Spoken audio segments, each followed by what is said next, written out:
నన్ను ఈ గుర్రంపై ఎక్కించి నా ఖడ్గాన్ని నా భుజానికి తగిలించండని చెప్పాడు. విక్రమాదిత్యుని భార్య, అతన్ని దత్తత తీసుకున్న తండ్రి కలిసి విక్రమాదిత్యుణ్ణి ఆ గుర్రంపైకి ఎక్కించి కూర్చోబెట్టి తన భుజానికి తన తల్వార్ని తగిలించారు.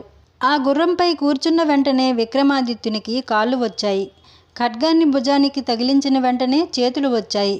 అది చూసి ఆనందించిన అతని భార్య, గుర్రాన్ని ఎక్కి ఖడ్గాన్ని పట్టుకోగానే పోయిన మీ కాళ్ళు చేతులు ఎలా వచ్చాయని అడిగింది. ఈ గుర్రము ధర్మము, ఈ ఖడ్గము నీతి.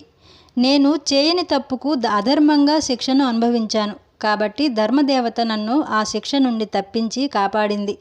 అందుకే అధర్మంగా తీసివేయబడిన నా కాళ్ళు చేతులు నాకు తిరిగి వచ్చాయని చెప్పాడు విక్రమాదిత్యుడు. విక్రమాదిత్యుణ్ణి దత్తత తీసుకున్న గొల్లవాని దంపతులు తనకు కాళ్ళు చేతులు రావటాన్ని చూసి ఆశ్చర్యపోయి, మీరెవరూ సామాన్యులైతే కాదు, దివ్య పురుషులై ఉంటారు. దయచేసి మీ పుట్టుపూర్వోత్తరాలు చెప్పండని అడిగారు.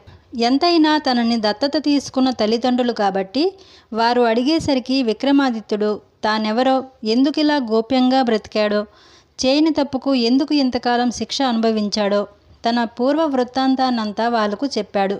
సాక్షాత్తు ఉజ్జయిని మహారాజైన విక్రమాదిత్యున్నే మేము దత్తత తీసుకుని పుత్రునిగా పొందామా అని ఆ దంపతులు ఎంతో ఆనందించి కన్నీటితో స్వాగతం పలికారు.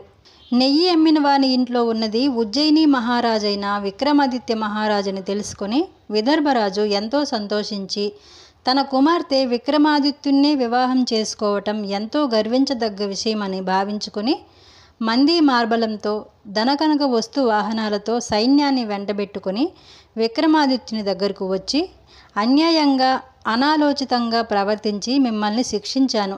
ఆ తప్పుకు నన్ను క్షమించి నా అల్లుడి హోదాలో నా కుమార్తెతో పాటు ఈ కానుకల్ని కూడా స్వీకరించండని కోరుకున్నాడు విదర్భరాజు.